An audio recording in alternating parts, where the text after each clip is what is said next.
The gathering pallet on a grandfather clock actually is a pretty tricky part to make. I wanted to make it with that square hole, and it's got a taper to it, about a 1-degree taper. So I figured out a way to make it, but would love to get any comments of a better way.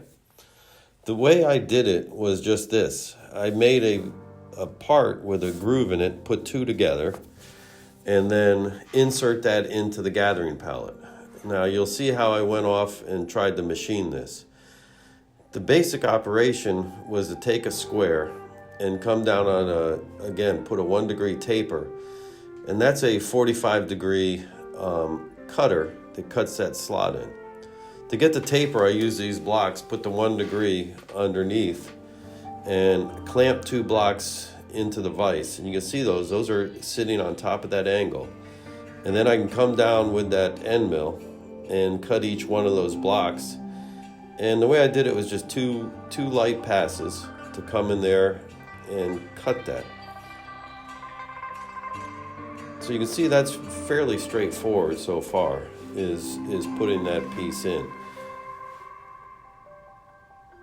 And you got to run that mill as fast as you can, right? Because I'm cutting steel with that point tip. But you can see what the cut looks like, and you can see that it's got a taper in there, and I put 2 pieces. So now it's as simple as try to glue that together and machine a circle so it could be an insert. And you can see the square looks like.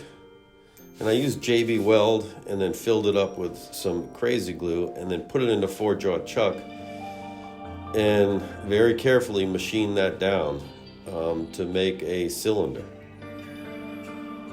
Now once I took that gathering pallet and drilled out a hole and tried to make the wall thicknesses as small as possible. You can see here it's coming down with a drill.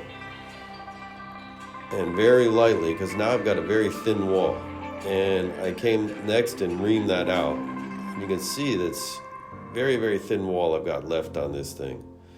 But here's what the part looks like. Once I insert that in, and it was pretty much a press fit. Put a little bit of Loctite on there and had that circle in. Now to make the square on the shaft on the arbor there, I just glued a brass square and then very carefully sanded down between those 2 blocks and got a nice square point on that. And you can see this is what the final part looks like. It works, but I'd love to hear any comments. Does anyone else know a better way to do it? Thanks, and I hope you enjoy. We'll be back soon.